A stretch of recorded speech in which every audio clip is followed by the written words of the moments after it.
session tonight. Gusto kayo? I hope walang COVID, no? Mahirap may COVID.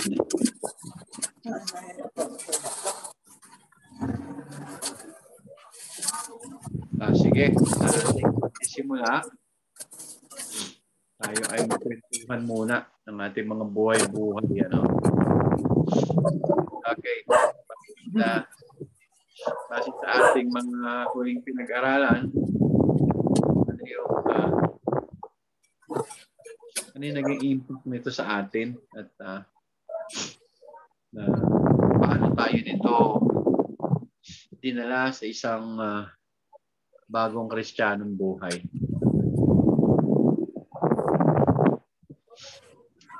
Sige, ako personally, habang nagtuturo ako, natututo rin ako yun.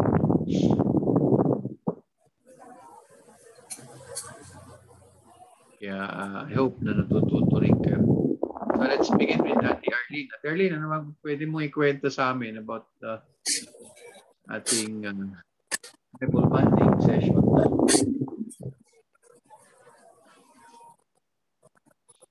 Pero bago yan, hilingin muna natin si Ate Arlene na ipanalangin yung ating Bible bonding.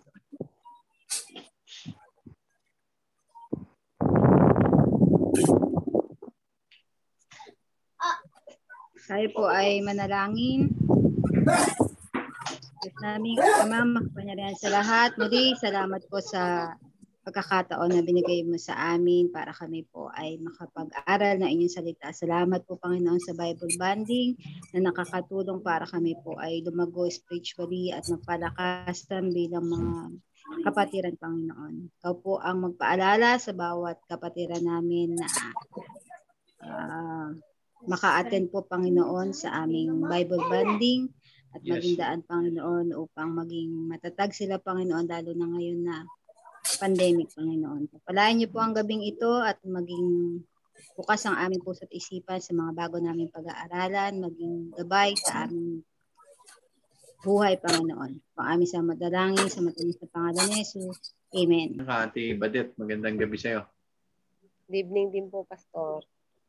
Okay. Now, for the last few weeks, we're talking about our life in the ministry, no? And we know that ang malaking hamon sa atin sa mga panahong ito is yung tinatawag natin na easy Christianity. Okay? Kaya magandang balik-balikan, ano ba yung buhay natin na binago ng Diyos at inilagay tayo sa ministry. And we studied that ministry is not a formulated activity. It is a concrete, it has a concrete scriptural basis. Kaya nakita natin dito yung mga talata sa Biblia na nagtuturo about serving God, no? About serving others, and yung biblical pattern as well dun sa Christian service. And we see the example of the Lord Jesus Christ and the example of many individual believers in the Bible na naghatid sa atin sa mga prinsipyo about Christian ministry. No? And even the statement of the Lord Jesus Christ in Mark chapter 10 verse 45. And also, we enumerated different ministries na ginagawa ng mga believers na tinawag ng Panginoon sa kaligtasan. No? So, we've studied already the believers' ministry to the world. Meron tayong ministry para sa daigdig na ating ginagalawan. Ano ang ginawa ng Panginoon? No, sa niligtas tayo ng Panginoon, isineparate niya tayo sa mundong ito, inihanda at tinawag at ngayon ay ibinalik sa mundong ito upang maglingkod sa Diyos. Okay? So, nakita natin, yung ministry natin sa mundo is to proclaim the gospel to the lost. No? And also, may nakita natin yung ano ba yung mensahe natin sa mundong ito according to Paul in 1 Corinthians chapter 15. And what attitude can we learn from Paul in proclaiming the gospel according to the book of Romans? Okay? Chapter 1. And the last na pinag-aralan natin is performing good works before the world. Paano ba tayo gumagawa ng mabuti sa mundong ginagalawa natin? At nakita natin doon kung ano yung tinuro ni Yesu Cristo sa mga disipulo. Paano tayo ministry sa ibang tao in light of Matthew chapter 5. No? At pinag-aralan din natin kung kanino ba tayo dapat gumawa ng mabuti. No? According to Galatians chapter 6. Nakita natin doon yung sa bawat isa, to everyone. But especially to those who are of the household of faith according to Galatians chapter 6 verse 10. Kaya aabot ang ating makakaya. No? Tinutulungan natin, ginagawa natin ang mabuti ang mga kapatiran na nasa tunay na pananampalataya o ay mga kasama natin sa simbahan na talaga namang naglilingkod sa Diyos. And kita rin natin yung ministry natin sa church. Hindi lang sa mundo. Meron din tayong ministry sa church. May mga tungkulin tayo sa loob ng iglesia. Okay? At bawat isa, makita natin, ay iba-iba ang kaloob ng Diyos. No? So, yung mga gifted leaders in church, no, their primary ministry is the equipping of the believers. Kaya dito tayo nagpapagal. Dito tayo gumagastos. Dito tayo nagbibigay ng maraming effort, no? Kaya napakahalaga makita natin yung equipping, especially sa kagaya namin ng mga leaders ng church. This is our primary ministry.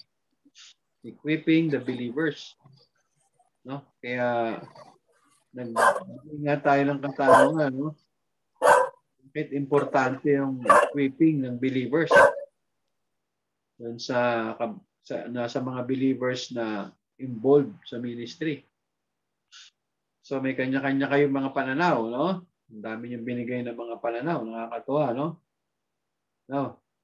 At sinagot din natin last time na kapag ka ba ang mga believers sa church ay hindi na-equip, ito ba ay pagkukulang ng leaders o pagkukulang ng believers? O yan, may nagkaiba-iba yung inyong mga sagot dyan, ano? Yung iba nagsasabi, ito ay pagkukulang ng mga believers. Dahil kung minsan talaga naman, kahit na anong pukpok ng mga pastor sa pulpit, Sunday after Sunday, thrice a week, may announcement about ministry. No? Meron talagang mga Kristiyano, hindi talaga nag-i-involve eh. Hindi ma-attend ng mga ministries like sa mga edification ministries or sa equipping ministries tulad ng mga Sunday school. No? Kayo ba, masipag ba kayo na umattend na Sunday school? Pinaliwanag ko rin sa inyo, no, na kapag ka ang isang mananampalataya na tinuturuan sa iglesia hindi lumago, tandaan ninyo, ang unang responsibilidad sa paglago ay nasa sarili ninyo, sabi ni Paul. No? Gaya ng isang sanggol, sabi ng talata, gaya ng isang sanggol, hangarin ninyo ang gatas. No? Na siya magiging daan sa ating paglago, which is representing the Word of God. Pero papansin-pansin naman, ano? Maging sa Sunday service nga eh. Mapahabala ng konti ang sermon ng pastor. Marami nang nag-iiba ang reaksyon, ano? May mga nagiinit ang ulo kasi may mga lakad pa daw sila. Ang haba-haba ng preaching. What can you say about that? No, kayo ba pabor kayo dun sa sa mahabang preaching sa pulpit o hindi? Sige, bigyan natin ng pagkukuro-kuro ngayong gabi. Sino gusto Ate Arlene, ikaw uli ang mauna. Ikaw ang bagong birthday. Ikaw ba, pabor ka dun sa mahabang preaching sa pulpit tuwing linggo o hindi? Kapag nakikinig ka naman, Pastor, hindi mo napapansin yung Sagutin oras. mo. Ikaw Kung ba'y mahaba pabor ba o yun hindi? o maikli. Kasi kung pabor po ako sa mahaba. Okay. Kasi mas na-emphasize po yung pag-aaral ng Bible. Mas napapaliwanag po yung bawat mensahe nung speaker po. Kasi yung maikli, parang ano na lang siya, parang summary na lang. So, hindi po siya na-explain na maayos kapag maiksi. Pag may time limit. Talaga? Sige, no? Ikaw, Ate Madel, ano ang opinion mo? Yung bang preaching during Sunday worship, dapat mahaba o hindi? Sa akin po, Pastor, parang Ulitin ko lang, mas remind ko lang kayo pag sa ating Bible bonding, ang first policy natin dito is honesty, no? Opo. Sige. Para sa akin po yung yung maiksi pero ando na po lahat ng kumbaga makukuha mo na po lahat kasi meron po minsan nagpe-preach na sobrang haba pero paulit-ulit naman po yung sinasabi niya na nakakagulo lang din minsan. No, depende rin. Para sa Opo. depende naman. Sige. Kausapin naman natin si Ate Kay, MJ, mayroon ba kayong ano ba ang pananaw ninyo doon? Kasi isa to sa mga problema ngayon sa mga Christian churches. Some do not like long preaching. Yung iba naman, gusto yung mahabang preaching. Kung ikaw ang tatanungin kayo, ano ang favorable sa inyo, ideal sa inyo? Kami po, pabor kami sa mahaba. Matagal. Okay. Matagal pero 6 months. Kasi habang tumatagal po, mas naiintindihan mo, mas pumapasok sa puso mo yung sinasabi ng pastor Hindi ako naniniwala sa paulit-ulit. Ito-ulit yun para maintindihan, para maunawaan. Kaya pabor po kami sa mas mahabang preaching. Okay, sila Ate Kay naman and Jay, pabor naman sa mahabang preaching. Kasi alam nyo, many times na naimbita ako sa mga malalaking simbahan. Bago ako umakyat, normally, bago ako umakyat sa pulpit, there will be somebody na lalapit sa iyo and nasabihan ka, Pastor, you preach 40 to 45 minutes only. Tapos kapag malapit na yung time talaga, may isang sumisenya sa iyo. Pag 5 minutes na lang, sisenyasan ka, 5 minutes. Last 3 minutes, last 2 minutes, which is sometimes hindi ako komportable kasi parang yes, I also believe in discipline but pulpit kasi iba ang pulpit Hindi mo alam kung ano yung gagawin ng Panginoon sa pulpito kasi siya ang nangungusap din, instrumento lang naman kami. Lalo na doon sa malalaking churches kasi minsan may 3 services, di ba? Minsan pag naiimbita ako doon sa malalaking simbahan na yun, minsan first, second, and third service, akin lahat Oo, grabe. Kaya pagdating ng hapon, pag uwi ko rito, talagang wala na akong gustong gawin kundi mahiga na lang. Nakakapagod sa pulpit, kala nyo, dali lang mag-preach. Nauubos yung energy namin dyan Well, sige, pero kasi mga Kristiyano may kanya-kanyang pananaw talaga ngayon Okay? Sige, but yun yung point na pinag-aralan natin. Because listening to the pulpit is a part of equipping. Ito ay feeding the flock, no? This is where we feed the flock, sa pulpit ministry. Kaya sabi ko, kung para sa akin naman, mas marami kang kakainin, mas maganda, no? Di ba? Yun naman ang gusto natin, Madel, no? Pag kumain tayo, dapat busog, no? Yun. Kaya sa akin, hindi na importante kung mahaba o maiksi. Ang importante sa akin, busog sila. Whether I preach 40 minutes or 1 hour. Dati nga, pa nag-preach ako, 1 hour and 20 minutes eh. Hindi na importante sa akin yan. Importante, busog sila. No? Kasi kung mahaba nga, tapos chichiriya naman, mahirap din yun. No? Eh, how about sa mga Sunday school? Kayo ba nagsa-Sunday school pa? Madalas ba kayo makakapag-Sunday school pa? Oh. Kasi ang tinitingnan natin dito, kanino ba ang kasalanan pagka hindi na-equip ang believers sa church? Kasi ito ang primary ministry ng leaders of the church. Ano sa pananaw ninyo? Ito ba sa leader o sa believers? Kasi kung lang yan, may mga ministries naman. Pero hindi ka naman uma-attend.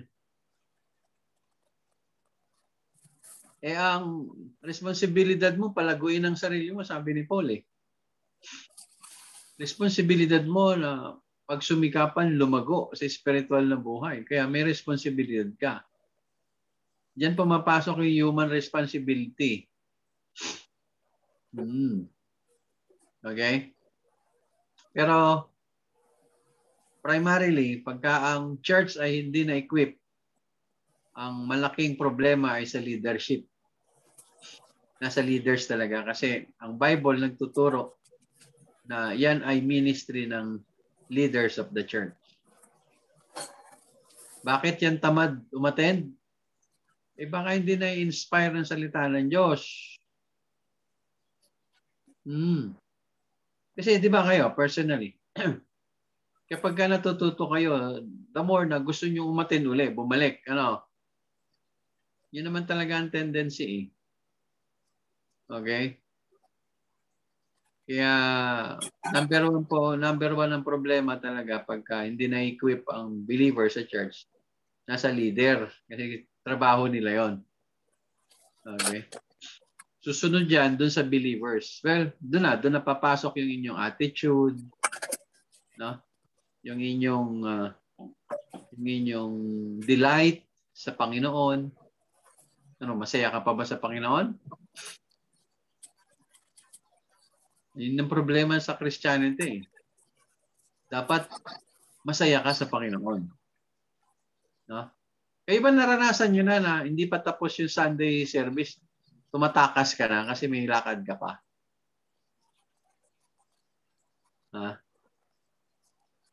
Dumating na ba kayo sa time na parang inip na inip ka na, tagal naman ng service matapos. Parang gusto ko nang matulog, parang manonood ako ng boxing. No? May lakad ako. Naranasan niyo na ba yan? Yes, Ate Madel. Ate Madel gusto sumagot eh. Ako po isang beses, pero hindi po dahil sa inaantok ako. Yung time po na yun yung kay Edison po, na kailangan ko pong pumunta ng punerarya. Yun. Oo, okay. Ikaw, Brother Jer, naranasan mo na ba yan? Yung parang may iba kang gagawin, at gusto mo matapos yung gawain.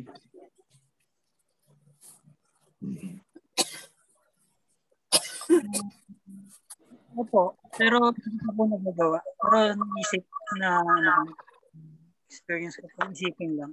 Pero di ko tinuloy. Okay, sige. So sana naaalala niyo pa yung mga panahon na yun, no?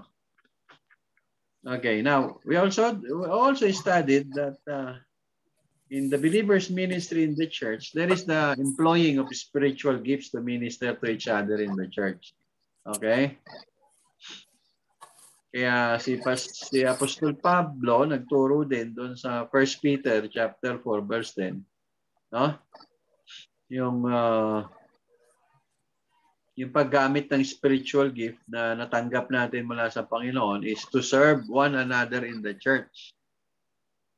Yan. Kaya hindi pwedeng hindi ka masaya sa simbahan mo eh. Dahil may ministry ka. Aha. Malinaw yun na tinuro ni Peter dun sa mga believers sa book of 1 Peter chapter 4. At binigay din dun sa 1 Corinthians naman. Sige, buksan niyo yung Bible niyo. 1 Corinthians chapter 12 verse 7. Balikan na natin ng konti ito. Ito yung last lesson natin, di ba? Pakibasa nga. Brother JM. Inom lang ako hot water ha. Hindi ako nagkakape kasi naasido ako. Okay, sige. Pasa ng verse 12:7.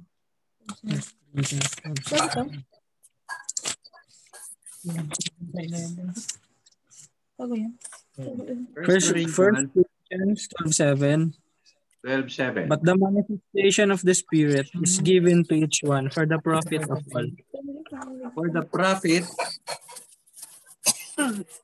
of all. No, nakita na, no? So, nakita natin dito that the spiritual gifts are given for the benefit of everyone in the church. Kaya, every time na pupunta ka sa church, tandaan mo mabuti ito kasi ito yung madalas nakakalimutan ng mga Kristiyano eh. First, check your motive why you go to the church. Why you go to your church. Okay? Unang dahilan. Bigyan nyo nga ako ng unang dahilan. Bakit ka nagsisimba pag linggo? Sige. Brother RJ, bigyan mo ako ng isang honest na dahilan mo. Bakit ka nagsisimba pag Sunday? Hindi ba? Sa totoo lang siyempre, na lifestyle natin nakasanayan na po kaya hindi natin maiwasan na magsimba eh. Kasi po, naging routine na lang po. Routine. That's good. Very honest na sagot. Ikaw, Diko Naira, bakit ka nagsisimba pagkalinggo? Worship po, Pastor. Mag-worship, no? Tama, mag-worship. Ate K and J, ano yung unang dahilan ninyo? Bakit nagsisimba kayo pag Sunday?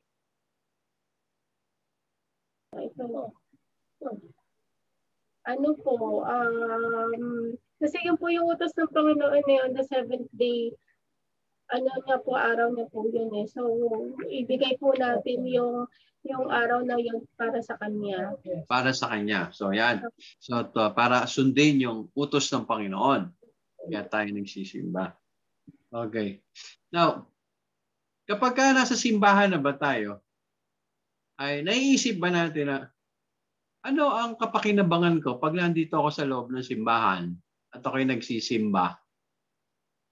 Alam niyo ba na maraming Kristiyano pumapasok sa simbahan pagkalinggo pero hindi nila alam kung ano ang gagawin nila sa simbahan. Normal na lang na nandun sila, tatapusin lang nila ang service. Pero hindi talaga nila alam, ano ba ang purpose ko? Bakit ako nandito sa simbahan na ito? Kaya tuloy parang yung church, nagiging gathering na lang for corporal worship. Pero yung essence talaga ng tunay na pagsamba ay hindi naiintindihan ng gusto. Pagka umawi tayo at nanalangin at nakinig ng sermon, sa atin ay pagsamba na iyon. Ano? Okay? Pero tandaan niyo, punta kayo dun sa Romans chapter 12. Ano ba ang sabi ni Paul? Very familiar verse. Romans chapter 12. Sige, punta kayo. Verse 1 and 2. Verse 1 na lang, verse 1. Sige. Pakibasa natin.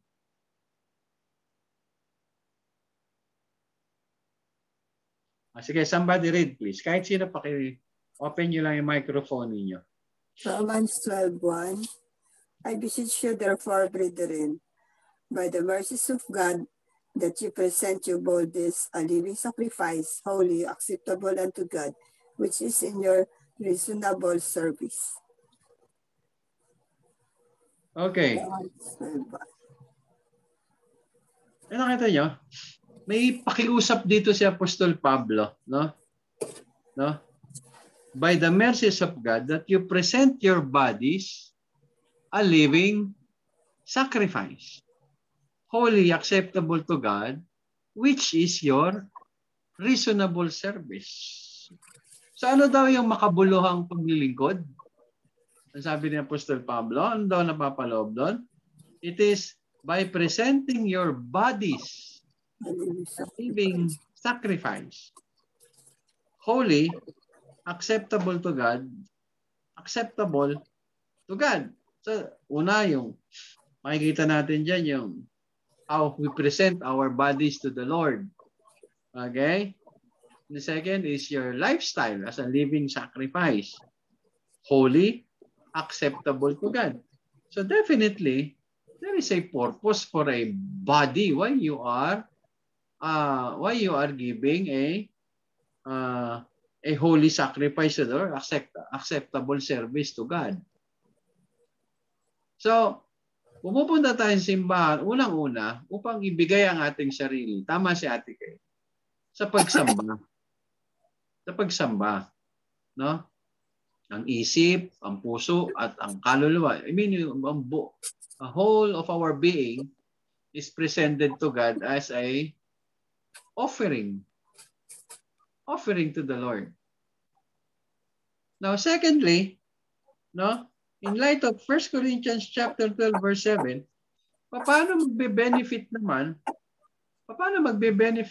yung mga Christian doon sa offering mo ng iyong sarili sa pag-worship? Kasi may obligasyon na, sabi ng Bible, to each is given the manifestation of the Spirit, meaning the gifts, for the common good or for the benefit of all. Kasi minsan, tanongin mo, nakakapag-ministry ba ako every time na nag-worship ako sa Panginoon? Kasi may responsibilidad pala tayo para sa isa't isa. Unang-una, nabe-bless ba yung mga kasama ko sa simbahan the way I presented myself to God? The way I worship God? The way kung i-assess nila ako, nakikita ba nila yung acceptable service ko sa Panginoon? Is it acceptable service? Reasonable ba ang ginagawa? Kaya napakahalaga nito. Number one, ayusin mo yung motibo ng puso pag sasamba ka. No? See to it na walang sisira na magandang motibo mo sa pag-o-offer ng iyong sariling buhay sa Panginoon. And pangalawa, siguraduhin mo na nagbe-benefit yung body sa iyong paglilingkod. Okay? Kasi yung tinuturo dito ni Paul dun sa church ng Corinth. Tandaan nyo, spiritual gifts are given for the benefit of everyone in the church. Kaya baka may specific ka na gift. Kasi ang kombinasyon ng spiritual gifts sa loob ng church ay kompleto. Kaya hindi pwedeng magkamali ang Panginoon pagka inilagay ka sa isang lokal na iglesia. Ibig sabihin, mag-fit yung spiritual gift mo para mag-benefit yung body at nakakapag-ministry kayo sa isa't isa. Because that is our personal obligation towards God and towards His people. Okay? Kaya pagdating sa Romans chapter 12, tingnan niyo sabi ni Paul about this spiritual gift given dun sa mga believers. Sabi niya, Romans 12 verse 6 down to verse 8. Baba lang tayo ng konti dun sa Romans 12. Punta tayo sa verse 6. Sabi niya sa verse 6, having then gifts differing according to the grace that is given to us, iba't iba daw, ano? Let us use them. Yun yung challenge Let us use them. Okay? Let us use them. If prophecy, let us prophesy in proportion to our faith. Or ministry, let us use it in our ministering. He who teaches in teaching, he who exhorts in exhortation, he who gives with liberality, he who leads with diligence, he who shows mercy with cheerfulness. Now, in short, spiritual gifts are given to be used, not just to possess. No? Sabi ng challenge kasi dyan, let us use them. Kung alin man yung gift mo dyan, sabi, gamitin mo. Because spiritual gifts will not serve its purpose if believers fail to use them. Now, ano masakit dito, kapatid? Now, this is now the practical application of this lesson. Kapatid, napakasakit nito na una, hindi nagbe-benefit yung body dahil hindi mo ginagamit yung gifts mo. Pangalawa, hindi ka nag-grow kasi hindi mo nagagamit yung gifts mo. Kaya kung minsan, pagka ang ating iglesia na sinasapian o nandun tayo, nagiging miyembro tayo, at hindi mo nakikita yung gusto mong makita, magbigay ka muna ng unang assessment sa'yo. Nagagamit ko ba yung buhay ko sa iglesyang ito? Yung gifts ko ba nagfi-fit sa church na ito? Nagbe-benefit ba yung body dahil nagagamit ko yung aking gifts? Kasi yung pagbibigay ng Panginoon ng spiritual gifts, sabi ko nga sa inyo, lagi yung eksakto eh. Tama yan, mag-fit yan para sa ministry ng church. Hindi lang yan nag-fit, sa maraming beses kasi hindi nagagamit. At kung ginagamit man, tama ba yung paggamit? Kaya nga iba't iba yun eh, dahil may iba't ibang paggagamitan ng Panginoon. Aha. Now, kaya kung meron tayong 50 member sa loob ng church, at may 10 na hindi ginagamit yung kanilang gifts, kapatid, malaking bagay yun. Malaking bagay kasi yung 10 kombinasyon dun sa loob, hindi nagpa-function. Okay? Kaya napakahalaga na naiintindihan natin yung ating spiritual gift at bakit kailangan gamitin ito at sino ba magbe-benefit dito. Okay? Now, sa tingin niyo, ano yung mangyayari sa church if the member do not use the specific gifts God has given them? Pag hindi ginamit, huwag na tayo lumayo, sa sarili na lang natin. Pagka hindi ko ginamit yung gift na binigay sa akin ng Panginoon, ano kaya mangyayari? Ano magiging effect nito sa aking simbahan? Alam nyo kasi, pangkaraniwang ganito ang nangyayari. Pag pupunta tayo sa church, ang dami natin nakikita, no? Pati maliliit na issue ng simbahan nakikita natin, no? Yung kurtina, yung kulay ng pintura, yung flow ng program, yung mga tumitindig, parang iba yung mga, parang hindi competent, no? Parang hindi sila magagaling. Well, kailangan meron kang diagnostic muna. Bakit ganito yung church namin?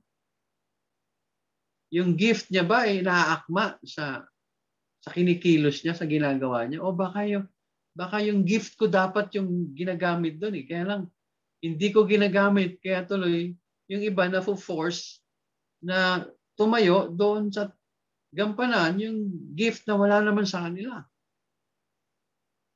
Yung mga leaders kung minsan nauobligan na lang din kasi hindi na rin nila kaya. O sige, ikaw potential ka naman. Sige, gawin mo na yan. Kaya yung minsan yung deacon nagpipreach. Hindi naman pinagpipreach ang deacon sa Bible. Kaya minsan mahirap eh. Wala namang gift of teaching eh. Yung may gift, ayaw magpagamit sa Panginoon. Etong may puso, kahit na walang gift of teaching, siya na lang. Kaya ngayon marami tayong nakikitang mali sa simbahan. Hindi gumagana ng tama yung aming simbahan. Kaya kailangan may diagnosis muna tayo. Parang doktor. No? I-check up muna. Ano ba yung problema? Kaya huwag tayong masyadong mabilis magbigay ng ating mga judgment. Nagagamit ko ba yung gift ko? Kasi sabi ko nga sa inyo, pag mayroong ilang kombinasyon dyan na hindi gumana, malaki ang epekto. At alam na alam ninyo yan. Marami kayong makikita na mali. To the point na tatabangan ka na sa simbahan mo kasi parang, di ba naman church naman to, walang kabuhay-buhay. Pero ano ba talaga yung base problem? Bakit ganun yung church? Nagkamali ba ang Panginoon ng pagbibigay ng gifts? Hindi natin pwedeng sisihin ng Panginoon. Alam niyo, hindi nagkakamali ang Panginoon. At ang buhay ng church ay hindi nakasalalay sa leader lang. Ang buhay ng church ay nakasalalay sa lahat ng tinawag ng Panginoon at inilagay doon sa lokal na iglesia. Dahil kayo ang kombinasyon na bubuo ng isang maunlad at masagana at mabungang gawain ng Panginoon doon sa iglesia. Kaya maraming mga Kristiyano, pag na-discourage na kasi hindi nakikita yung kung ano ini-expect nila, aalis sa simbahan. Kapatid, huwag mong gagawin yun. Once na ikaw ay nilagay ng Panginoon dyan sa simbahan na yan, may paggagamitan ng Panginoon sa iyo. Kung wala ka ng paggagamitan dyan, aalisin ka ng Panginoon, dadalhin ka sa isang iglesia kung saan ka magagamit. Dahil mag-fit yung spiritual gift na binigay sa iyo ng Diyos para doon. Yan ang prinsipyo ng local na iglesia. No, in light of Acts chapter 13, pinag-aralan natin yan sa Acts, sa Book of Acts, di ba?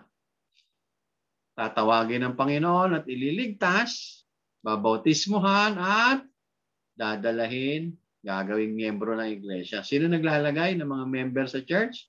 Hindi ang pastor, kundi ang Panginoon, because Jesus Christ is the head of the church. Kaya pag nilagay ka ng Panginoon dyan, isipin mo muna, tanongin mo muna sarili mo, teka, bakit ako nilalagay dito ng Panginoon? Ito yung gifts ko. Ito yung desire ko. Ito yung conviction ko. Ito yung ministry na gusto ko magpagamit sa Panginoon. Mag-fit ba ako rito? Yan. Kaya, dapat aware ka dun sa spiritual gift mo. Kaya yun ang unang tinutuklas. Ano ba yung layunin ko? Ano ba yung purpose ko? Paano ba magbe-benefit in church sa akin? Dahil alam ko ba ang spiritual gift ko? Tinutuklas talaga yan. Kaya taon-taon dapat ang isang church merong spiritual gift seminar or spiritual gift. Pinag-aaralan ng spiritual gift. Especially yung yung personality enhancement para makilala mo yung sarili mo, makilala mo rin kung sino yung mga kasama mo sa church. Yan. Kaya napakahalaga, kapatid, wag niyong binabasta-basta, no? Yung spiritual gift, no? Kasi sabi ng Panginoon, ibinigay ang spiritual gift so that everybody would benefit inside the body. Magbe-benefit ang lahat inside the body. Okay, hindi po pwedeng sa iilan lang, ha? Hindi pwedeng iaasa natin ang ministry sa iilan lang. May gift ka rin eh. Hindi mo pwedeng hindi gamitin yan kasi maaapektuhan ang iglesia. Now, we go also to exhibiting good works to the household of faith. Ha? So nakita natin in Galatians chapter 6:10. So then, as we have opportunity, let us do good to everyone. So meron tayong ministry sa lahat, para sa lahat. And especially, meron lang special attention na binibigay ang Panginoon dito sa mga taong ito. To those who are of the household of faith. Doon sa mga mananampalataya na. Kaya bago tayo mag-ministry sa labas, no, sa ibang tao, sa unbeliever, see to it na nakakapag-ministry tayo doon sa mga mananampalataya na. Okay, baka masyado tayong busy in reaching the lost, napapabayaan naman natin yung ministry natin doon sa mga nasa loob na ng iglesia. Dapat kaya makita natin dapat palagi yung balance, yung balance ng ministry. Kasi yung word na ginamit dyan is everyone. Pero tandaan niyo, may especially na word doon eh. Especially to those who are in the household of faith. Now, pag ginawa natin to sa lahat, especially to the household of faith, look at the next verse. Tingnan natin. Hebrews 6:10 naman. Punta tayo sa Hebrews 6:10. May lugi ba tayo? May mawawala ba sa atin pagka nag-ministry tayo sa mga tao na to, lalo na doon sa mga nananampalataya? Now, let's read Hebrews chapter 6 verse 10. Sige, sabay-sabay natin basahin. Just open your microphone kung nandiyan ka na. Hebrews chapter 6 verse 10. Ready? Begin. For God is not unjust as to to forget your overlook work and labor of your love, work and the have love that shown you have His shown for name, His name in serving the and saints have as you ministered to the do. saints and do minister. Okay. Ang galing ng Panginoon. Ano? Hindi daw unjust ang Panginoon para hindi niya mapansin, no? Yung iyong ginagawa at ang iyong pagmamahal na pinapakita, no? Alang-alang sa pangalan niya sa paglilingkod mo sa kanyang mga hinirang. Hindi yan ma-overlook ng Panginoon. Tandaan niyo, pinag-aralan din natin yan before, no?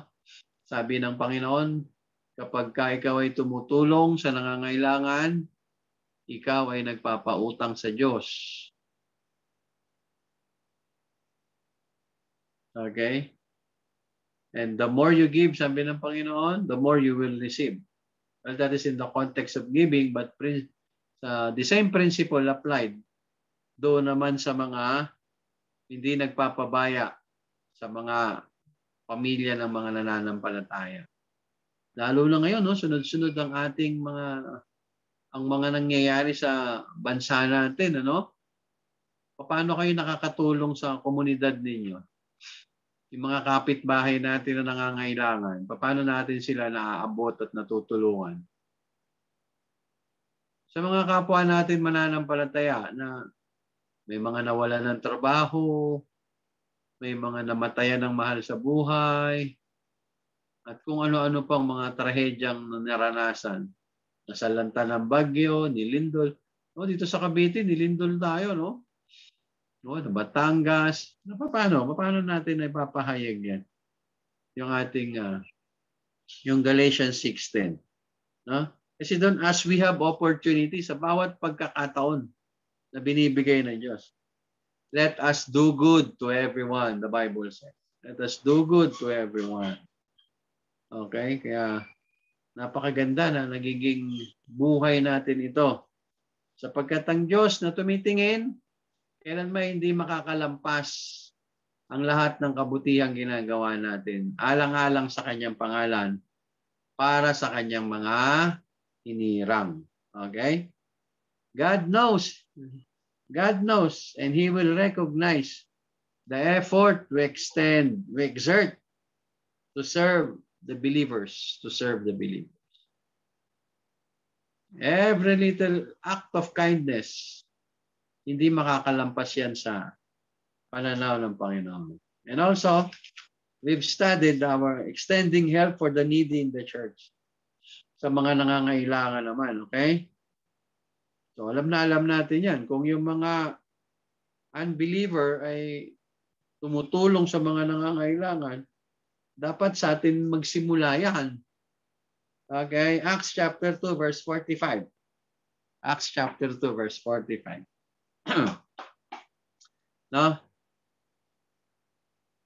Tingnan nyo pa paano mag-respond yung mga Christian doon sa Book of Acts. Verse 45. And they were selling their possessions and belongings and distributing the proceeds to all as any had need. Grabe, no? Hindi pa naman natin ginawa ito. Nagbenta tayo ng mga ari-arian. No? Tapos sinati-hati natin para sa kanila. Okay? We can see here an example of believers selling their possessions and giving the proceeds to the needy in the church. Grabing prinsipyo to. No? 1 Timothy chapter 5 verse 9 to 10. Yan pinakita naman yung pagtulong sa mga balo. Nakapag-ministry na ba kayo sa mga balo o sa mga widow? Ha? Yung mga widow na binabanggit dito, by the way, yung mga widows indeed na tinatawag. Meaning, wala magsusuportang anak, wala na magsusuporta mga kamag-anak. Yun yung pinapabot dyan sa Timothy. Okay? Wala nang asawa kasi nga balo na nga eh. Kasi yung babae, yung kultura nila doon, yung babae hindi pinaghahanap buhay. Kaya wala talagang paraan yan para mabuhay.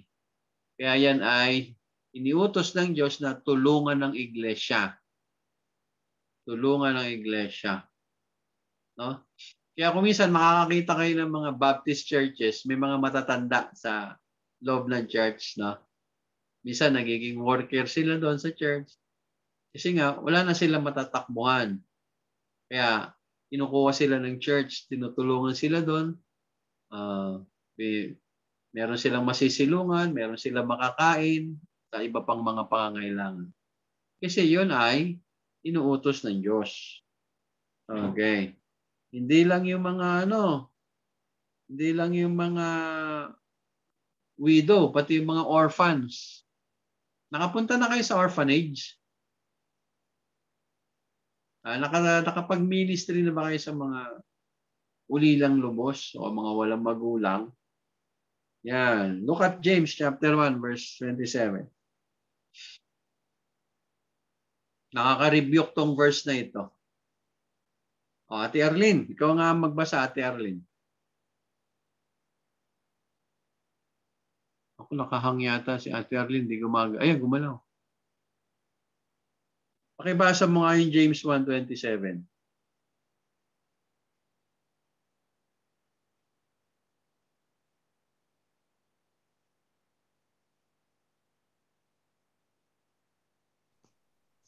James 1:27, pure and undefiled religion before God and the Father is this, to visit orphans and widows in their trouble and to keep oneself unspotted from the world. You see, nakita niyo dyan, ano? To visit orphans and widows in their affliction or in their troubles. Ha? Ano pinag-uusapan dyan? Ang pagiging lehitimo, pagiging totoo ng iyong relihiyon na walang bahid ng dungi sa harap ng Diyos. Ito yung mga tumutulong sa mga orphans at mga balo in their affliction. Wala silang pag-asa eh. Sana sila matatakbuhan. Okay? Kaya yung simbahan ba natin ginagawa ito? Ito, marami tayong nami-miss ng mga ministry na dapat ginagawa natin. Very seldom natin itong ginagawa sa simbahan. Mas nauuna pa dyan yung mga outing. Pero yung bisitahin yung mga orphans tsaka yung mga balo, wala naman talaga sa programa ng church yan eh. Nasa program ba ng church niya? Ang daming orphanage niya sa paligid eh. Ang daming mga, ano ba tawag dun sa pinagdadalahan ng mga matatanda na walang kumukup-kup? Sa Amerika, ganyan ang ginagawa eh, no? Home for the aged. Home for the aged or shelter, no? Marami yan dito sa Pilipinas. Sa Cavite, marami dyan sa Tagaytay tsaka sa Silang. Pero halos wala nga yan. Halos wala nga yan sa programa ng church. Ito yung mga... Kaya maganda na papag-aralan din paminsan-minsan ito. No? At least na napapaalalahanan tayo na may napapabayaan kayong ministry. Nagbabudget na kayo sa mga outing-outing. Hindi pa kayo nakakabisita sa orphan. Sa jail. How about sa jail? Nakabisita na kayo? Pinabibisita rin ng Panginoon yan. Kaya ako, 2 taon akong nag-ministry dyan sa kulungan. Oo. Nag-preach ako dyan every Sunday morning. Tapos nagdadala ako ng mga, kung ano kailangan doon, dadala ako ng mga damit, konting pagkain, bibit-bitin ko yan doon. Iipunin ko yan sa sako. Tapos, pakausapin ko yung warden. Nadalhin ko yun doon. Mamimigay lang ako. Kilala, pastor. Sige, pastor. Pagtapos ko mag-preach, pamimigay ko na yun sa mga inmates. So, iiwan ko na lang yun sa leader nila kasi baka kinakabahan din ako. Baka magkagulo pa. Masaksak pa ako ng ice pick doon sa loob, no? Kaya iiwan ko na lang sa leader nila. O, ikaw na bahala dyan, bro. Hati-hatiin mo yan para makinabang lahat.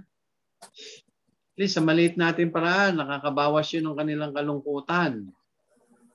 No? Kasi mahal din ng Diyos yan eh. Nakahabag din ng Panginoon dyan. At gusto niyang ginagawa natin yun kasi we represent Him. Ang Panginoon ang nakikita nila sa atin. So, sabi nga, in His name, sabi nung verse na binasa natin kanina. Pag ginawa natin to sa Kanyang pangalan, hindi lalampas sa Kanyang paningin ang mga ine-exert natin na effort na iyan. So, tandaan niyo mga kapatid, may mga ministry din tayo na ganyan na dapat na-incorporate natin sa ating mga programas, lalo na sa ating budgeting. No? Naalala naman natin sila paminsan-minsan pag magpapasko. Kaya lang kadalasan hindi eh. No? At least siguro kahit mga twice a year or quarterly, may ministry tayo sa kanila. Tandaan natin, mapalad tayo kasi wala tayo sa kalalagayan nila. Kaya tayo naman ang gagamitin ng Panginoon para ganapin at maging kapahayagan tayo ng kapangyarihan at pagmamahal ng Diyos. Yan. Kaya lang kung minsan di natin nagagawa yung mga ministry na yan at may mga hadlang, ano? Para mag-respond tayo dun sa needs ng ating fellow believers, ng mga people outside our church, no? Kaya dapat we know how to develop our sensitivity dun sa needs ng ating fellow believers in the church at yung needs ng ating community. Dahil parehas yan pinaaabot sa atin ng Panginoon. Ayan. Now, let's look at now the resources naman. Yung mga resources that meron naman ng believers, no? Na meron tayo for Christian ministry. Alam nyo, hindi tayo madidihado sa ministry.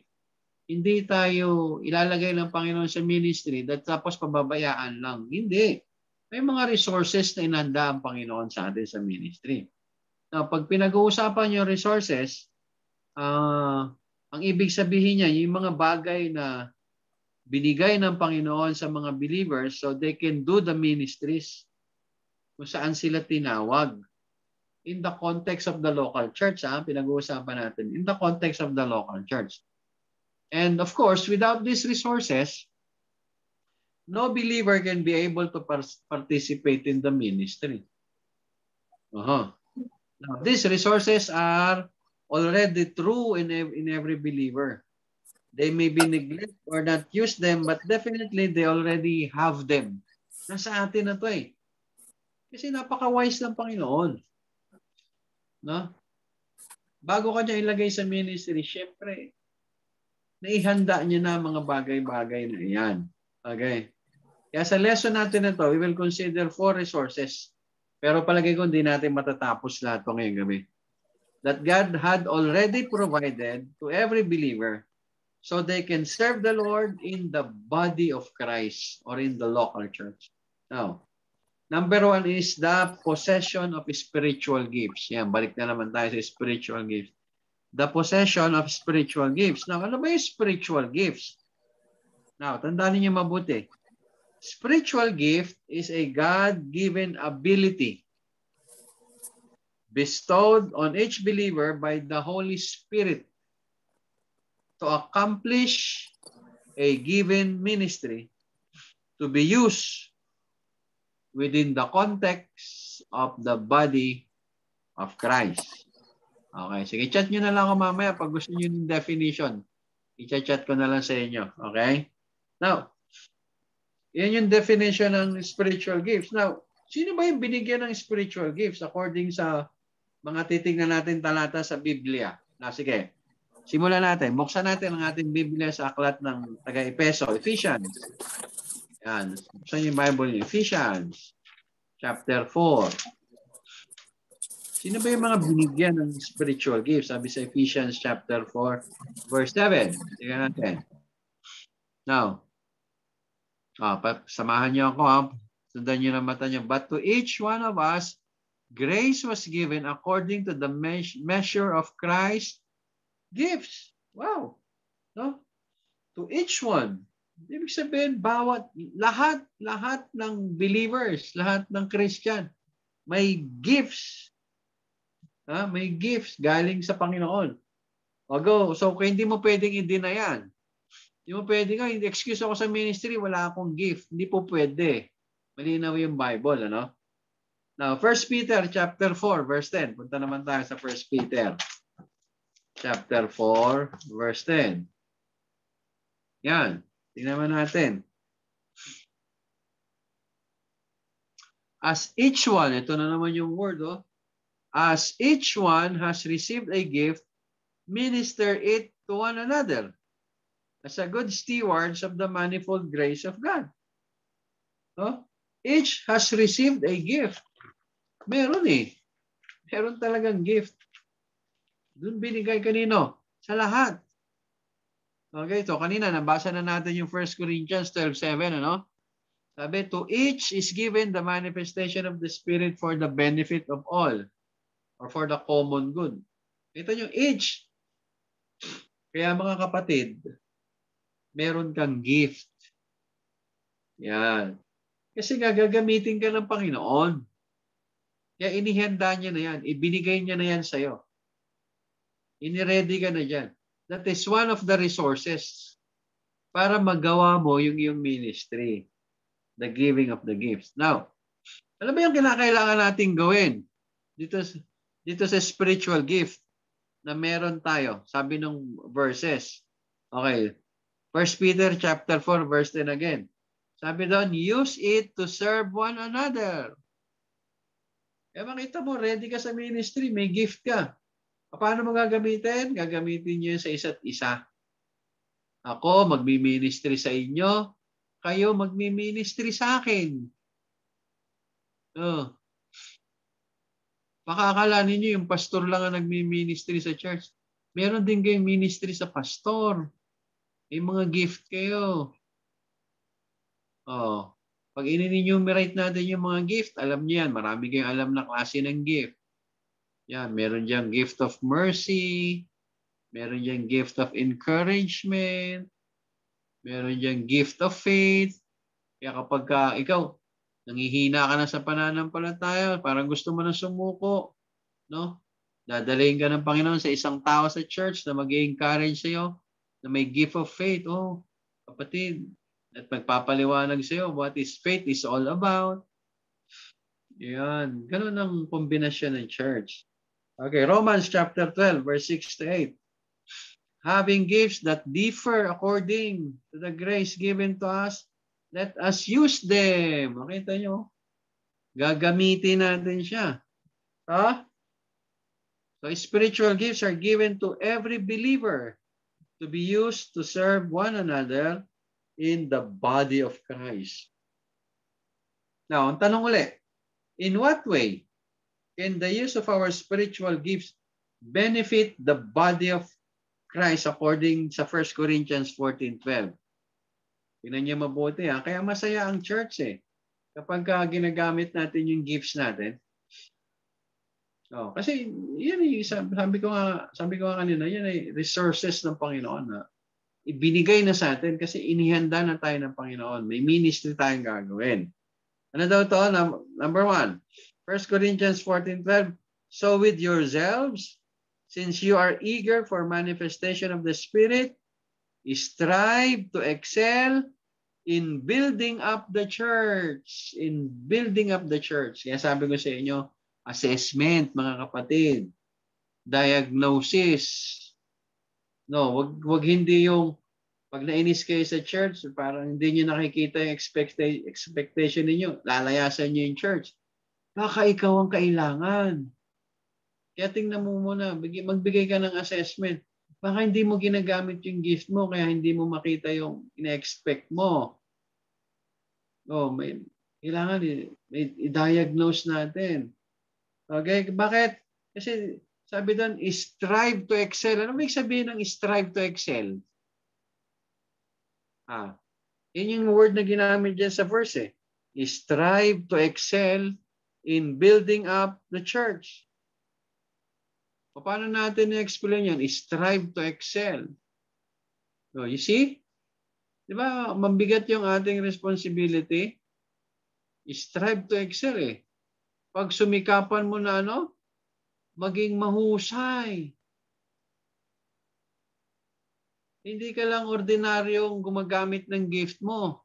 Kung hindi, pinaghuhusay mo ang paggamit ng gift mo to build up the church.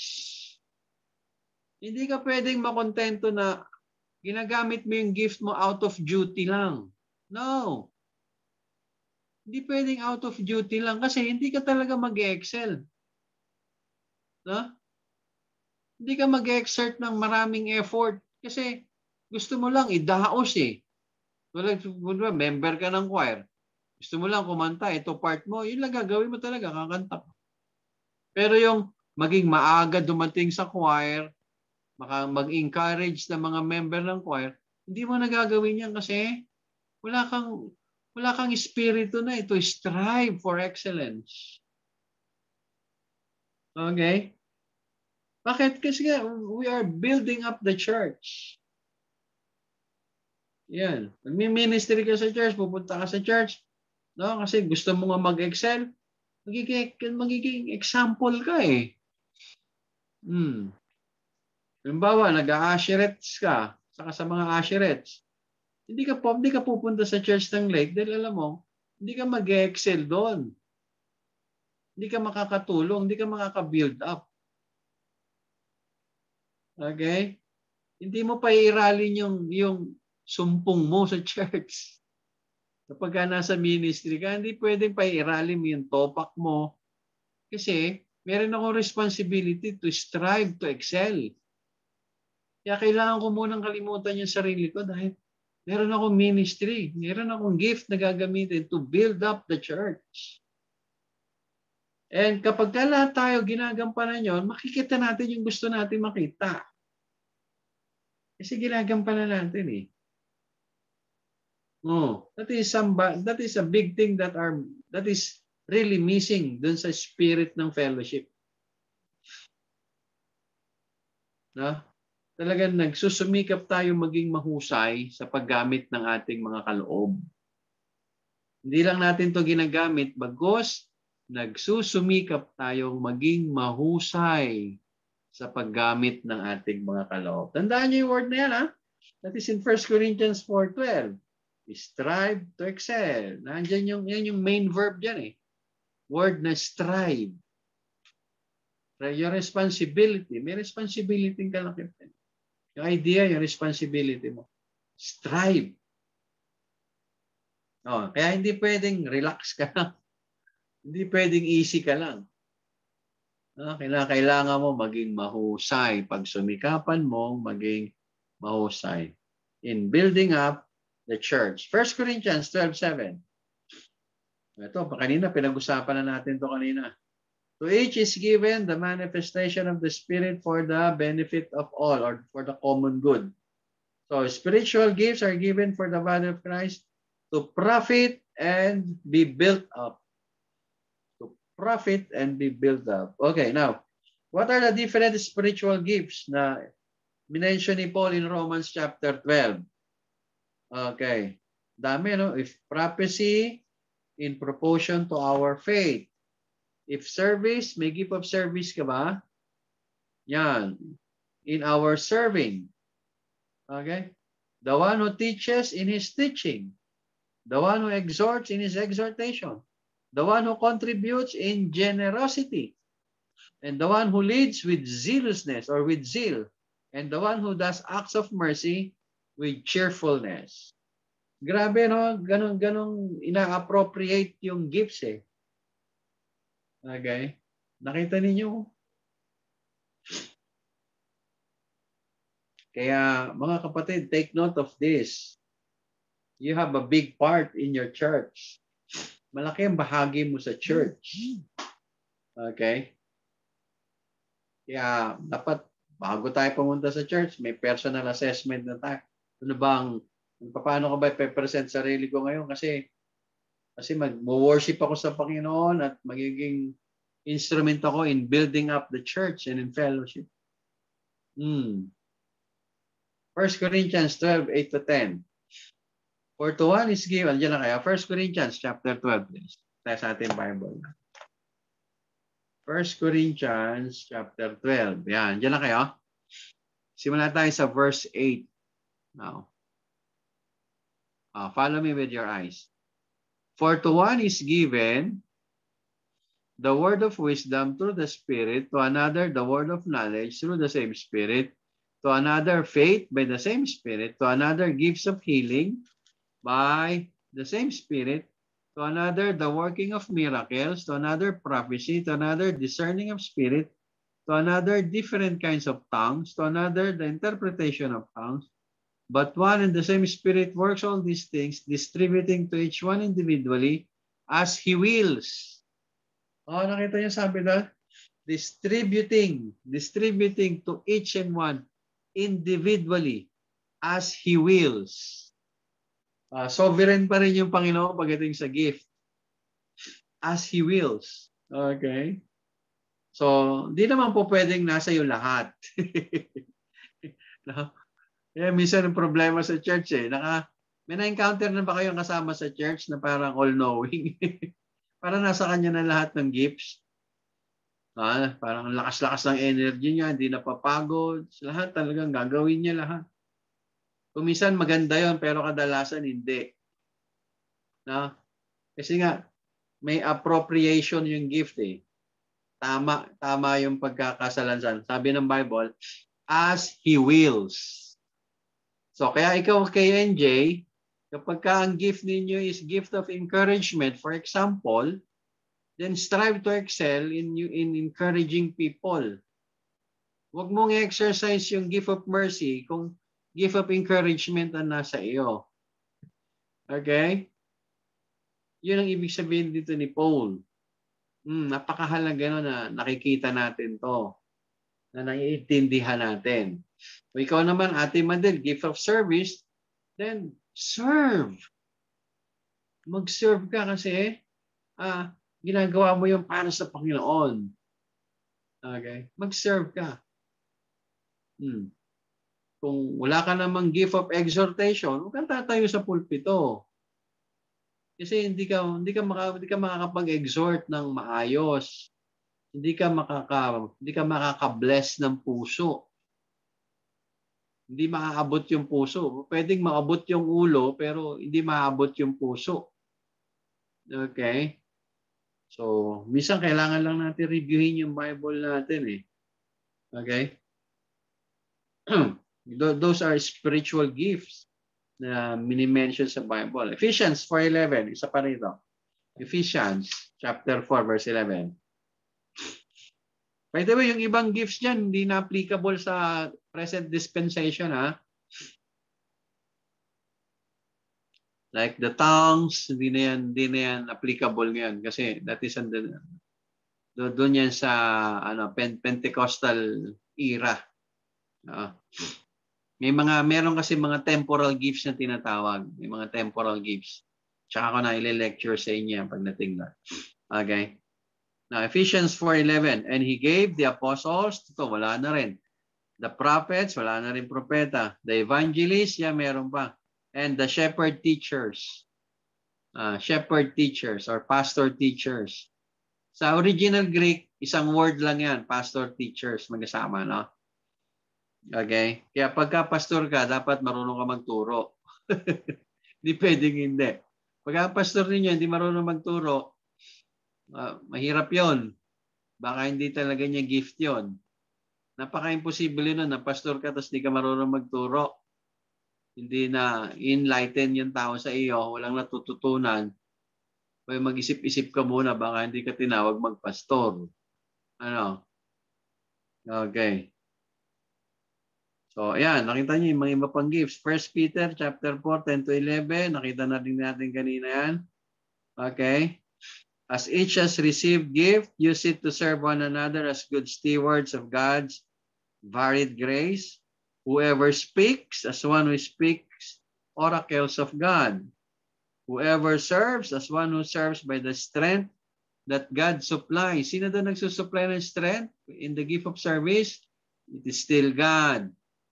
Kaya yung resources nandun talaga sa Panginoon eh. Okay? Inanda na doon ng Panginoon lahat. Kaya pag may gift of service ka, maniwala ka kapatid, kahit maghapon ka mag-work sa church, hindi ka mapapagod. Kasi mahal mo yung ginagawa mo. Gusto mo yung ginagawa mo. Okay? Bakit? As He wills. Kaya sinusupplyan ka ng power. Bakit? Will yun ng Panginoon sa'yo eh. Sinusupplyan ka ng Panginoon ng napakahabang pasensya. No? Hindi ka madaling mapikon. Although may mga sukdulan din tayo.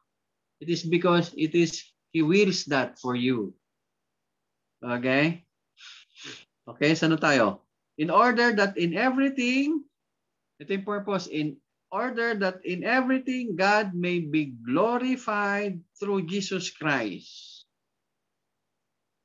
Ang galing, no? Nagsiserve ka para mag-glorify yung Panginoon. Okay? Then, nandun na yung doxology. To Him belong glory and dominion forever and ever. So, meaning the different gifts or abilities are given emphasis by yung pinag-aralan natin ng mga verses. Now, to appreciate what they are, do a research work on each one of them. Pag may time kayo, i-research ninyo yung pinag-aralan natin ng mga verses na ito. Ano ba itong mga gift na ito? You can go to Google o sa mga Bible commentaries. Kung meron kayo study Bible, mas maganda. It's your advantage. May explain yan dyan. May mga word study yan dyan. Kaya makikita ninyo, ano ba yung meaning nitong gifts nito? Sa akin ba to? Yan. Ni-research tayo. Sorry tayo mag-aral para makita natin. Now, and since every believer is given the respective God-given abilities to be able to serve in the church, therefore, every believer, listen, ito ang implication nito. Therefore, every believer has a ministry to do in the church. Kaya napaka-imposible na isa kang member ng church tapos wala kang ministry. Kaya pag meron kang pastor, isa agad ang tanongin mo, Pastor, ito po ang gift ko, saang ministry po ako po pwede. O pag hindi mo pa alam yung gift mo, usapin mo rin yung pastor mo. Halika, pag-aralan natin kung nasa na yung gift mo. Kaya hindi po pwede na member ka ng church, wala kang ginagawa. Kapatid, masakit man pero sasabihin ko pa rin, pabigat ka sa church. Pagka ganyan ang attitude mo. Kasi, hinanda ka ng Panginoon, binigyan yung resources, nasa iyo na lahat, niready ka ng Panginoon, may gift ka, may spiritual gift ka, gagamitin mo yan. Kaya hindi pwedeng wala kang ministry sa church. Kaya pag tayo na sa isang church, ang hahanapin natin, alin ba ang lugar ko sa church na ito? Para magamit ko yung spiritual gift ko. Yan. Katandaan niyo mabuti yan. Kaya dyan nabubuhay ang isang Kristiyano. Dyan nagiging masaya ang isang Kristiyano. Pag alam mo kung ano yung gift mo, alam mo kung saan ang ministry mo.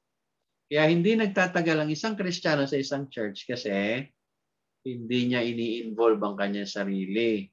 Hindi niya tinutuklas kung ano ang gift niya. Kaya hindi niya alam kung ano ang ministry niya. Dahil sa mga pinag-aralan natin, mga talata na yun, maiintindihan natin ngayon na ikaw, ang bawat isa sa atin, dapat may ministry ka sa church. Hindi pwedeng wala. Yan. Yes, at the back of your mind, siguro nag-iisip ka, Pastor, paano ngayong pandemic, wala tayo sa church? You can still use your spiritual gift. Meron naman tayong platform eh. Tulad nito, meron tayong Bible bonding. Paano nagbe-benefit yung body sa'yo? Okay, nagpa-participate ka ba dito sa Bible bonding o sa prayer meeting, sa prayer bonding? Alam nyo na, dami-dami nga nating ministry ngayon online eh. Na ang tanong, gaano ka ka-diligent? Paano ka nakaka-encourage? Nagagamit mo pa rin ba yung gift mo? O ano uli? Personal assessment uli. Ano ba yung gift ko? Gift of encouragement, mercy, gift of faith. Saan ba ako? O may talent ka rin. Yung talent naman, magkaiba tsaka gift ha. Yung talent, ito yung napapagaling mo yung sarili mo. Parang singing. May talent kang kumanta. Mag-practice ka na mag-practice, gagaling ka kumanta. Di ba? Pero kumakanta ka ba? Binigyan ka ng talent, kumakanta ka ba? Eh, pastor, wala naman tayo sa church eh. May platform pa rin tayo. Ang tunay na church tayo. Tandaan niyo mabuti. Ikaw yung tunay na church. Now, in the context of the local church, perfect ang combination ng gift para gamitin natin to serve for one another. No? That the name of God be glorified and built up ang kanyang body. Kaya kahit nasa platform lang tayo na ganito, you can steal your talents and your gift. O mag-testimony ka, encourage kung may gift of encouragement ka. Encourage everybody who are suffering right now. May mga nala-lockdown nyo. Kami na 2 weeks kami lockdown. Di kami ready ni ate siya. Wala kami mga dilata dito sa bahay. Di na kami makalabas. Oh, at least encourage us. So, Pastor, don't worry, Pastor. God is good. You can do that through your testimony. Madali nga ang ministry ngayon kasi you can call, may video call, may text, may chat. You can still exercise your gift. Oh, may gift of mercy ka. Dami mong kakabagan ngayon. Yung mga kapatid natin sa Afghanistan, paano mo sila may dudulog sa Panginoon yan habang binagbabaril sila sa ulo doon para lang bumitaw sa kanilang pananampalataya. Napakahirap. Yung mga persecuted churches all over the world. No? Paano ka makakapag-ministry sa kanila habang gamit ang gift mo? Huwag na tayong lumayo. Dito na lang sa Pilipinas. Ang dami, mga nadidissolve na churches. Kasi ilang taon na, wala nang ministry. Lalo na yung mga walang access sa internet, yung mga nandun sa lugar na walang internet. Paano sila makapag-ministry? Yung gobyerno, hindi ka papayagan. Ang dami mong gagawin, kapatid. Yung mga kapuspalad na nagugutom ngayon dahil nawala ng trabaho. Ang dami nating ministry para magamit yung ating gift. No? Pwede tayo mag-usap dito sa platform na ito para makatulong sa komunidad, makagawa ng ministry. We can use this platform to evangelize, to preach the gospel. You can call your friend and share them the gospel message. No? Pwede mong gawin naman yan eh. Kasi may ministry nga tayo. Kinakailangan mo lang ma-define una. Define what is your ministry. In accordance to your spiritual gift. Meron kang gagawin, kapatid. Hindi pwedeng mamatay yung ministry dahil ang pandemic. No, hindi po pwede. Equip tayo. May resources tayo from God. Yan. Ako na-exercise ko yung gift ko kasi I'm equipping the body. So, kahit na sa platform na to, I see to it na nakakapagturo tayo ng Biblia para gabayan yung spiritual life ng mga mananampalataya. We can do that. And you can use your gift kahit sa ganitong pamamaraan. Okay? Ang problema, gusto mo ba? Kasi yan yung battle mo eh. At kung gusto mo, gagawin mo ba yan dahil duty mo lang o dahil masaya kang ginagawa yan para sa Panginoon? Dami nating dapat i-consider. Yan yung mga areas kung saan mai-eliminate natin yung easy Christianity. Yung iba kasi nagsasamantala, walang church, Wala tayong ministry. O, pagka sa platform na ganito naman, madali lang magdahilan. O, hindi ako makaka-attend, Pastor. Brown out dito sa amin. Ano, dami. Basta ayaw talaga ng tao, maraming dahilan. No? Maraming paraan, I mean, ano? But, ang lesson natin yan, ipinaalalahanan tayo na yung resources ay ibinigay na sa atin ng Panginoon para maging effective tayo sa ating ministry. At may gagawin tayo. Kung minsan, mapipikon na lang kayo sa mga pastor ninyo kasi parang ang kukulit-kulit na mga pastor. Sabi ng oo, sabi niyo, oh, Pastor, pag may time po ako, tutulong ako. Hindi yun eh. Hindi yun ang point ng buhay. Kami mga pastor, yan trabaho namin. Na kamustahin kayo para ibalik kayo sa ministry ninyo. That we are all stewards of God. Ako, responsibilidad ko kayo dahil pananagutan ko kayo sa Panginoon. Pag hindi ko kayo tinuruan, pag hindi ko kayo dinala sa dapat niyong kalagyan, gaya na inuutos ng Panginoon sa amin, mananagot naman kami sa Panginoon. At kayo, ganun din. Bakit? Kasi one day, magsusulit kayo sa Diyos with your gifts and with your talents. May gifts kayo tsaka talents. Gagamitin niya dahil kung hindi, magsusulit kayo sa Diyos. Alam niyo yung parable na hindi ginamit yung talents nila, ginawa ng Panginoon. Pinarusahan siya ng Panginoon, there will be gnashing and wailing. May pananagutan tayo sa Panginoon. Kaya mga kapatid, may ministry ka. Tandaan mo ha. May ministry. Oh. Lagyan mo ng hashtag. Hashtag ministry is essential. Tandaan mo yan. Kaya hindi tayo pwedeng nagre-relax. Hindi. Kasi may ministry tayong dapat gampanan pa. Nagpapalit-palit lang ang sitwasyon ng panahon. Pero yung panawagan ng Panginoon with our different gifts at yung resources na ready na and available na nasa atin na ready ka eh. May equipping ka pa, nag-aaral tayo ng Bible. Kaya wala ka nang idadahilan sa Panginoon balang. Dahil ginagampanan ng Panginoon ang parte niya para maging effective tayo sa ating mga ministry. Kaya mga kapatid, tandaan nyo. Okay, tutuloy natin next week ang ating lesson. Tandaan nyo lang, no? Ito, papaalala ko sa inyo, may ministry kang dapat nyo. At sabi doon, strive to excel. Strive to excel. Pag sumikapan mo na maging mahusay sa paggamit ng mga gift na yan. So magandang gabi sa inyong lahat. Now let's share something na natutunan natin ngayong gabi. So magiging blessing din sa mga kasama natin ngayong gabi. Let's begin with Brother JM. Brother JM, may gusto ka bang i-share ngayong gabi?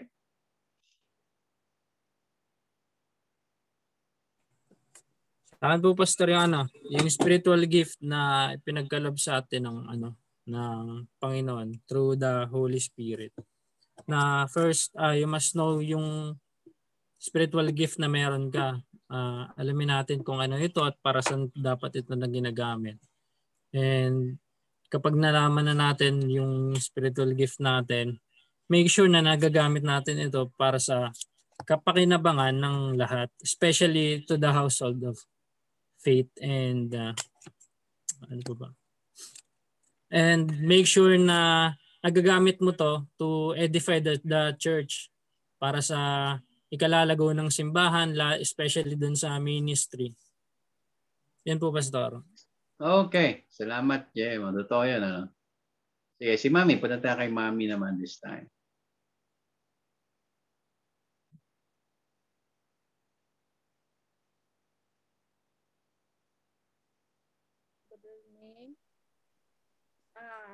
Since nalaman natin kung ano ang ating mga spiritual gifts, kailangan natin alamin kung ano ito at ito ang dapat natin gampanan ng maayos, mahusay para maging kapanginaban tayo sa iglesia at maka-encourage din tayo sa mga kapatiran kung paano nila gagamitin ang kanilang spiritual gifts. At kailangan talaga natin mag-excel sa body of Christ kung ano yung spiritual gifts na pinagkaloob sa iyo ng Panginoon. Oo nga. Brother Jer, gusto mo mag-share? Ng takeaway lesson natin ngayong gabi.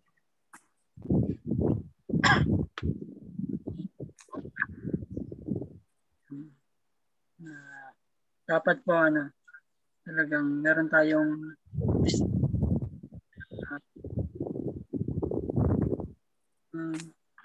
natin gifts. Mag-strive tayo po. Mag-strive natin yung gifts natin, gamit natin ng tama para sa ikabubuti ng lokal na iglesia for the profit natin. To build. Palaguin talaga. Huwag tayo makontento ng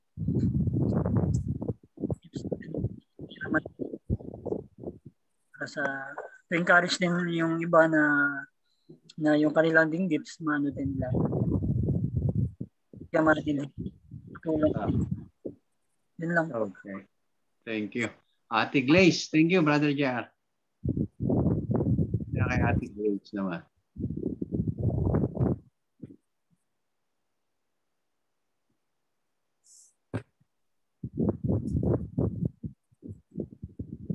Ate Glaze.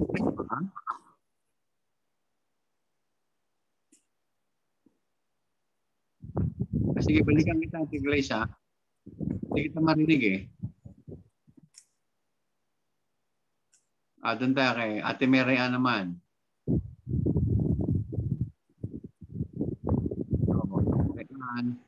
Lobat pa rin?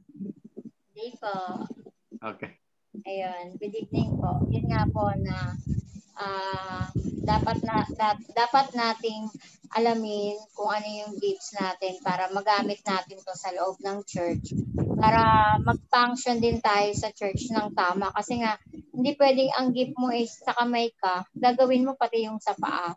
Para, kumbaga, hindi nagiging maayos yung paggamit mo ng gifts mo. Kaya, maapektuhan yung buong church. Yun po. Oo nga.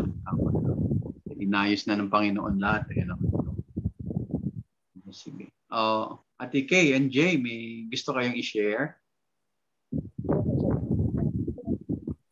Ako po, Pastor, natutunan ko na hindi lang po dapat kami nag-church o bakit hindi kami nagiging masaya sa church kasi hindi namin ginagamit yung spiritual gift namin. Hindi namin hindi namin magamit yung gift namin sa church para kapag-pakinabang sa Diyos. Yun. Oo, itong case din, mahirap din yan, no? Lalo na yung medyo malaki yung church, organized. Minsan din mo ma-exercise yung gift mo, no? Kasi parang kompleto na sila doon. Pero hindi, meron ka pa rin lugar. No? Meron ka. Okay. Basta hindi ko lang yun narinig. Hindi namin yun. Oo. Parang hindi. Sa lahat ng church na pinuntahan namin, parang wala lang church lang kami. Bible study, pero meron po pala kaming dapat na-discover na yung talent namin, hindi namin magamit sa church.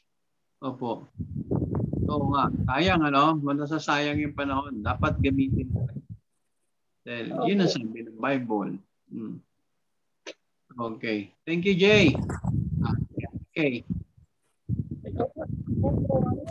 Yung sabi nga po ni Jay na kaya po sa CCF kasi tama po kayo, parang napakalaking church na kompleto na po sila doon. So parang kami nag-iisip kami sa magamit ng Panginoon dito sa church na to.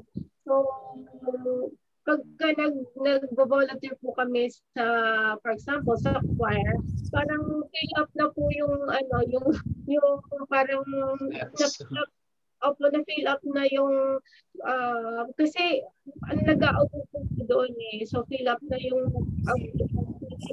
nila. So parang inisip ko saan pa ba ako magiging kagamit-gamit dito sa CCF. So ayun, hindi kami naging masaya. Parang nagsisimba lang kami para lang kahit tulad ng sinabi ko kanina, yun, utos po kasi ng Panginoon, kaya kailangan po natin church.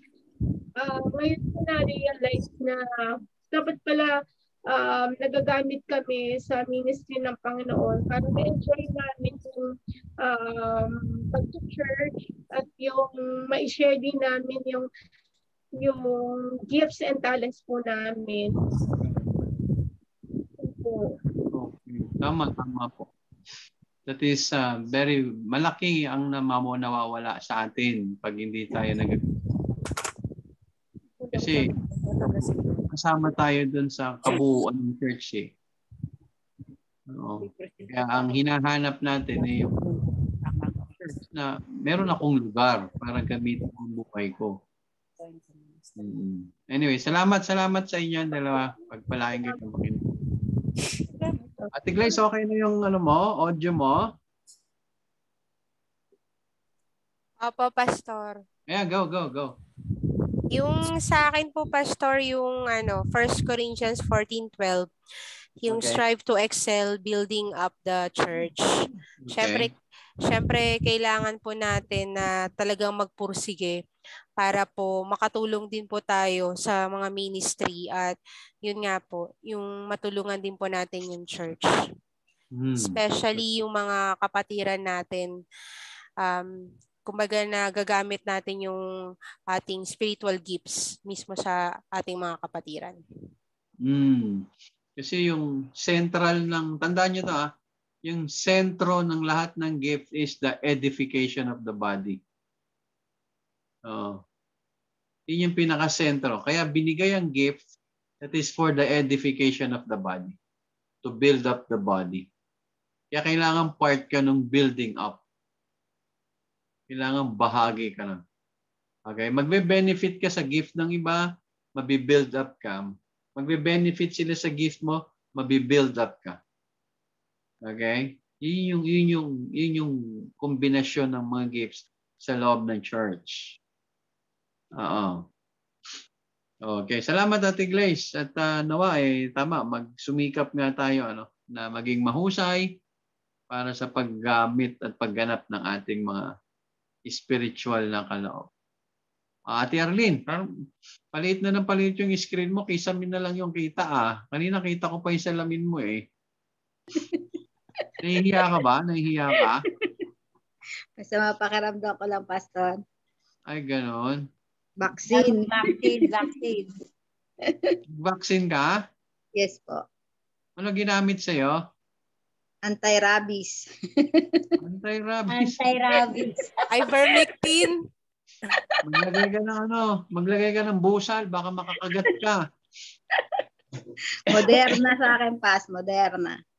Maganda daw yun, Moderna, tsaka yung Pfizer. Yes po. Mahal nga, Pas. May bayad ba? Wala po. Grabe naman ito, makamahal. Wala naman palang bayad. Kaya mo na yun, wala naman palang bayad. Wala naman palang bayad, makamahal. Sige. Sa akin po, ang aking takeaway lesson ay deep realization na ang daming verses na pinag-aralan natin na nagpapatunay na ang lahat ng mananampalataya ay mayroong spiritual gift. So dahil lahat ay may spiritual gift, walang excuse na sasabihin mo na hindi ka mag-function sa loob ng simbahan at hindi mo gagampanan yung ministry na ipapagawa sa iyo ng Panginoon. Na hindi mo lang siya nagagampanan kasi nga hindi mo ini-involve yung sarili mo kung paano mo i-excel yung gift mo na yun. So, yun po. Walang excuse ang bawat mananampalataya na hindi mag-ministry. Kasi lahat talaga binigyan ng spiritual gift. Oo, naihanda na lahat ng Panginoon. Okay, sige. Salamat, Ate Arlene. Si Deacon. Deacon, nandiyan ka pa ba? Nakatulog na yata yung diakono natin, Sa akin po is maging tayo po ay maging mabuting pamamahala ng ating mga gifts na pinagkatiwala sa atin ng Panginoon at gampanan natin na mabuti at maging masigasig tayo dahil hindi rin masayang sa lahat ng ginagawa po natin. It will be accounted nga sabi sa bandang pagdating ng panahon. Yun po. Okay, salamat. Sino pa ba? Bigyan natin ng pagkakataon. Aba, may oras pa. Si Ate Julia at si Ate Anika.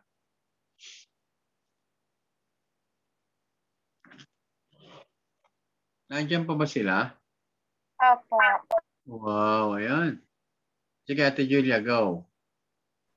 Ayun po, yung challenge po ng ano po ngayon natin is dapat pursige po talaga tayo na pag-igihin yung spiritual gift na binigay sa atin ng Panginoon. Kasi ang effect nito sa church natin is hindi po lalago at hindi nagkakaroon ng pagkakaisa dun sa church. Kasi binigay yun ng Panginoon. So dapat may gagawin tayo na para maging mas magaling pa tayo dun sa binigay ng Panginoon na spiritual gift po. Oo, pagsumikapan talaga. Sige. Ate Anika. Ayun po na yung spiritual gift po na dapat ginagamit po yun ng buong puso and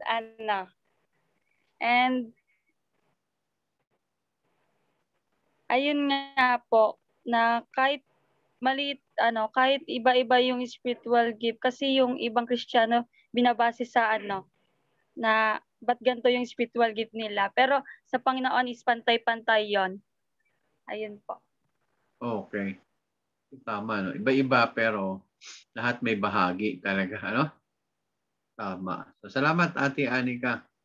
Teka, wala bang curfew dyan sa inyo? Mag-alas 10 na. Meron po. Meron. Pero nasa bahay lang ba kayo? Opo. Wala namang curfew sa bahay, sige. Ate Madel, may gusto ka bang idagdag? Ano po, yung sa akin naman po yung na yung bawat isang bawat isang Kristiyano ay binigyan ng Panginoon ng spiritual gift. So, dapat po alamin ng bawat isa yung gift na meron siya at magamit niya po ito ng tama doon sa iglesia kasi hindi lang po yung sarili mo yung mabe-benefit doon kundi yung pati po yung church and ganun din po na na yung ginagawa mo po na ministry doon sa church hindi naman po nalilingid sa Panginoon. Simula po sa maliit at sa malaking ginagawa mo po sa Panginoon ay nare-recognize po ito ng ating Panginoon. Yun lang po. Okay, sige. So, tunay na napakabuti ng Diyos sa atin, Pinaalalahanan tayo ngayong gabi sa kabila ng, alam ko naman, naintindihan ko, may mga struggles din tayo spiritually ngayon, Talaga naman kasing nakakahawa yung sitwasyon natin. Masyado na tayong komportable sa sitwasyon. Sa bahay lang tayo, may cellphone, we can worship. Parang nadideprive tayo na gawin yung ating mga ministry. Pero ang hamon sa atin ng Panginoon ngayong gabi, ang nakita ko, sabi ng Panginoon, bangon, laban, magsumikap. Kasi may panawagan sa atin para maglingkod. Yan, binigyan tayo ng mga resources na sa atin na binigay na ng Panginoon. Maganda reminder yun. Nasa akin na lahat. Nasa atin na lahat. Ano ang gagawin natin? Magmumukmok ba tayo sa bahay dahil sa pandemic? O kasamantalahin natin mag-relax? Or gagawa tayo ng paraan para mag-excel pa rin? Kasi yun yung utos ng Panginoon. Kaya maganda yung reminder sa atin na to excel. Strive to excel. Kaya purihin ng Diyos ngayong gabi sa aral na iniwan sa atin ng Panginoon. And thank you very much sa presensya ninyo. Your blessing sa akin personally. At nawa ay marami pa tayong matutunan at maging masaya tayo sa ginagawa natin na pag-aaral ng salita ng Diyos palagi. Okay, so magandang gabi sa inyong lahat. Yan, magtatapos muna ang ating aralin. Nawa ay maging masaya tayo hanggang sa muli nating pagkikita. Pagpalain po kayo ng Panginoon hanggang sa susunod na linggo. Thank you and God bless you. Let us pray. Let us pray. Heavenly Father, Lord God in heaven, totoo na nariyan ka palagi. At ang banal na Espiritu Santo ay kailanman hindi nagkukulang ng pagpapaalala sa amin, Lord, na meron kaming bagong buhay na dapat gampanan, na dapat na pagsumikapan, Panginoon, dahil binigay na ng Diyos Ama lahat sa amin, Lord, upang ihanda kami sa ministry. Ang aming panalangin, Lord, at kami ay nagpapakumbabat na kikiusap, Lord, na muli buksan niyo po ang pagkakataon sa amin to use our gifts and our talents for your glory. At makita namin ang lugar namin sa iglesia, Panginoon. At makita namin, Lord, na makabuluhan ang aming buhay, O Diyos. At naihahandog namin ito ng katanggap-tanggap sa iyong harapan. Dahil nagagamit namin ang mga gifts na binigay niyo po sa amin. Kaya tulungan niyo po kami, Panginoon, sa paggabay ng Banal na Espiritu Santong Diyos, nawa ay maging mabunga ang aming bagong buhay kay Jesucristo. At maging sa aming pansamantalang pag-iwahiwalay, Panginoon, inihahabiling ko muli ang buhay ng aking mga kapatid na ito na ingatan niyo po sila saan man sila naroon. At wag nawang matapos ang gabing ito na hindi sila magpapasalamat sa iyo, O Diyos. Salamat po sa lahat ng ginawa mo at ginampanan ngayong gabi. Salamat sa aming napag-aralan. Purihin ang iyong banal na salita. At hanggang sa muli namin pagkikita, O Diyos, ingatan niyo po ang bawat isa. Panalangin namin ito na may pagdakila at pagsamba sa pangalan ng iyong bugtong na anak na si Jesucristo. Amen and amen. Magandang gabi po sa inyong lahat. Pagpalain ngayon ng Panginoon.